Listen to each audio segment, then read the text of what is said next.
Ladies and gentlemen, welcome to Urumqi, the capital of the Xinjiang Uygur Autonomous Region.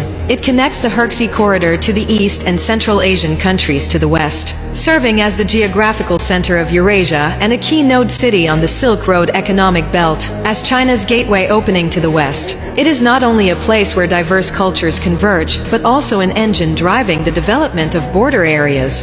In terms of industrial development, Urumqi takes energy, equipment manufacturing, and commercial logistics as its pillar industries, while boasting abundant wind and solar energy resources. Urumqi is a city inhabited by multiple ethnic groups, where people of all ethnic groups live together and integrate with each other. The International Grand Bazaar, integrating ethnic handicrafts, characteristic delicacies, and song and dance performances, allows you to truly feel the unique charm of Xinjiang's folk culture.